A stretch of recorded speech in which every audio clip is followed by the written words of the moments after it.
Um, been thinking today about some things that I guess if I had to give it a name, I would call it entitlement, and the sense of kind of like the mind of a business transaction, and where we get that and how it kind of enters our life. And I was thinking about how, I don't know, I saw some article that I didn't have a chance to read, but I just saw the title, and they were talking about kids who were brought up in a certain way.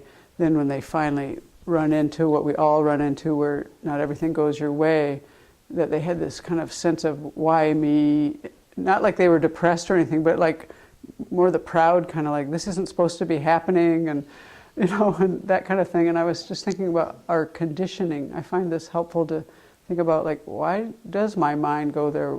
I think what I notice is that it's so easy not to appreciate things. And I think when you feel like you're entitled to something, you tend not to appreciate things so much because you feel like you're owed things. And so why is that so easy to do? It's quite easy for my mind to go there.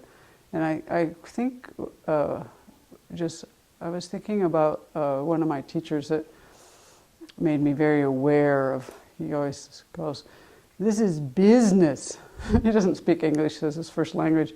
He would comment about things, sometimes like, "This is business." And it was like, what is he talking about? And I realized that a lot of times when we're interacting in our country, even around the Dharma, things are kind of still a transaction. And we have this sense of, I do this, so you should do that. And this is where I think, for me, this feeling of like, I'm entitled to something because I did my part, and now you're supposed to ante up your part. And even when we're kids, like in our family, it was like, we never were paid to get good grades or anything. My parents really thought that was not the way to go.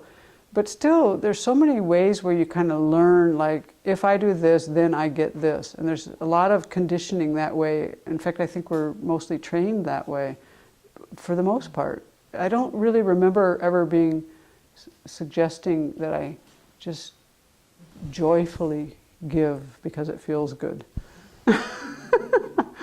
So everything is kind of like, barter and this and that. And I think that that ends up kind of working against us a lot of times, because the world doesn't actually owe us that much. I don't know. I'd have to think about that. What does the world owe me? But I carry around this sense of it owes me something. But now I'm thinking I need to spend some time thinking, what would that be? So anyway, maybe it will help us to be more appreciative and kind to the people around us that do so many things for us if we can let go of some of this way of thinking and conditioning.